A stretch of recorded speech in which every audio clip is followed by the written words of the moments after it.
Menteri Pariwisata dan Ekonomi Kreatif Sandiaga Salahuddin Uno menghadiri kegiatan sarasehan pelaku ekonomi kreatif yang digelar di halaman rumah dinas Wali Kota Palembang pada Rabu pagi. Kedatangan Sandiaga Salahuddin Uno disambut langsung oleh Wali Kota Palembang Harnojoyo, serta jajaran Forkompinda Kota. Dalam kesempatan tersebut, Menteri Pariwisata dan Ekonomi Kreatif memberikan kunci sukses bagi para UMKM sehingga bisa peluang usaha bisa naik kelas. Terkait masih banyak keluhan para pelaku UMKM, kenaikan bahan baku dan kesulitan pemasaran, Sandiaga Uno mengungkapkan, pemerintah akan memberikan solusi dan fasilitas bagi pemasaran digitalisasi.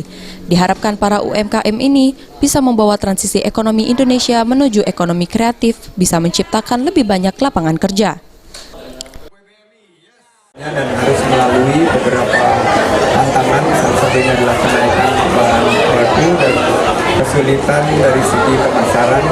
Ini yang kita fasilitasi, dan beberapa produk tadi kita akan bantu promosi, sekaligus juga kita berikan akses mereka sehingga mereka lebih terdigitalisasi. Harapannya adalah para UMKM ini yang akan membawa transisi ekonomi kita menuju ekonomi yang kreatif dan menciptakan 1,1 juta lapangan kerja baru dan berkualitas tahun ini.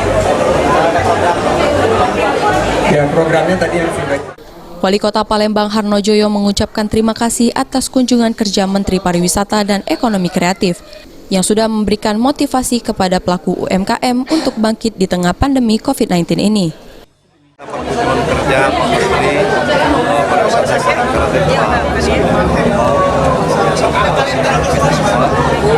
supaya usaha-usaha Palembang bisa bangkit, bisa tumbuh di pasca pandemi. Mudah-mudahan atas kehadiran beliau ini menjadi motivasi bagi kita semua.